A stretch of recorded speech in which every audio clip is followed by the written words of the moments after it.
In the spirit of my respect for all religions, I'd like to share with you some deeper insight into the esoteric meaning of the Islamic Muslim religion. There's some fantastic mathematics that's embedded since the birth of Muhammad. So first of all, the title of this one is called the Abjad. Abjad of Allah equals 66 and the 99 names. So I've divided this into 4 sections, and we're going to talk about what Abjad means. It's like the gematria. Gematria means in English, if A is 1, B is 2, C is 3, where the ancient people attributed mathematical numerical values to every letter in their alphabet. So when we look at the name for Allah, A-L-L, so that's how Allah is written. And they start from the right and go to the left.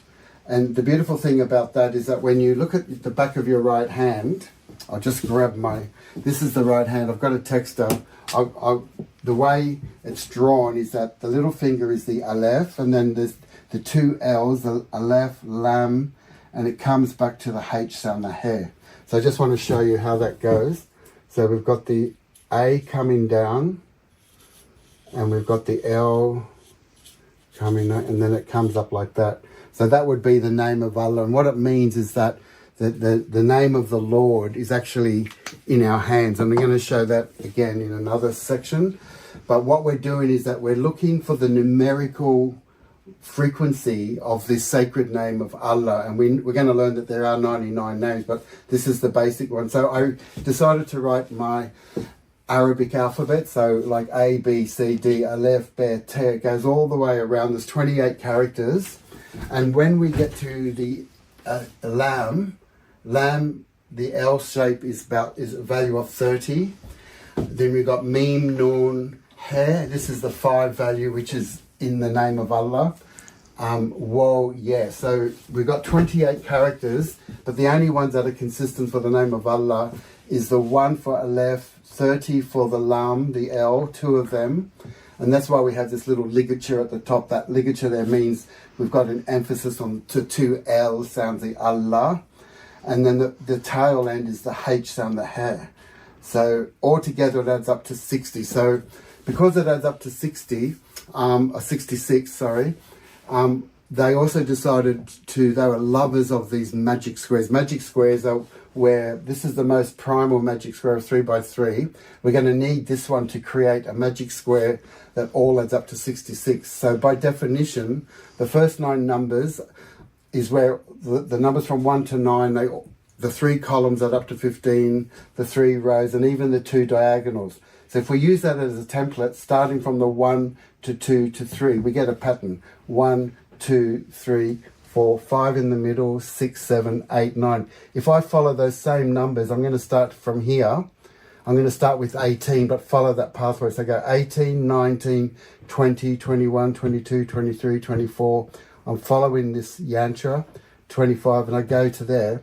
Suddenly I've got a magic square. It all adds up to 66. So just like the Tibetans, the Arabs believe that every number has a soul, so that when we put all these together, we're actually talking about a living community of souls. So this was very sacred. This is what I love about this. It's not just sacred geometry, it's sacred mathematics. And because every name is a vibration, is a frequency. So 66 was very special. But how about the 99? Where did that come from? So there are 99 names of Allah.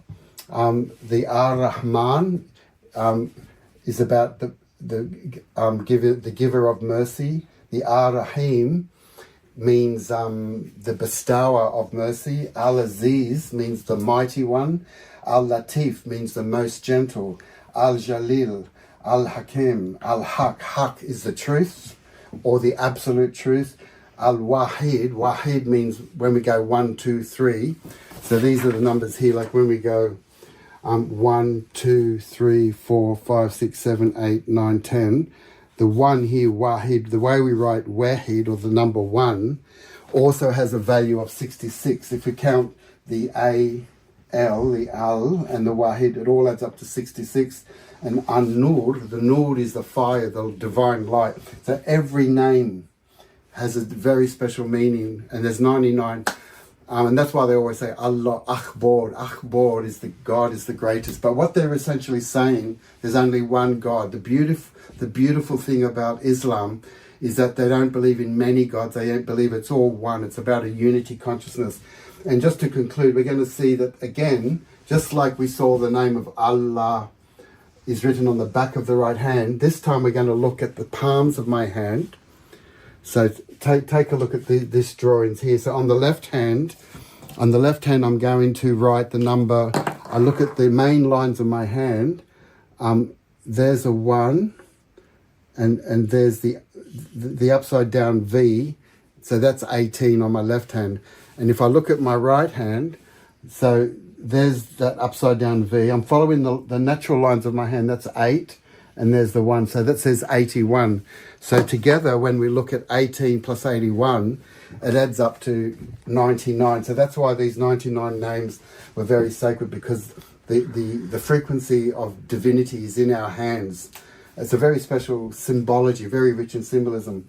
And they also believe that Muhammad lived for 63 years. So if you take 18 from the 81, the subtraction is 63. So this is just the beginning of recognizing that there's a beauty in all religions, and then by honoring this particular faith, we're seeing that they believe in what's called unity consciousness. Allah means all is one, the Wahid. Thank you.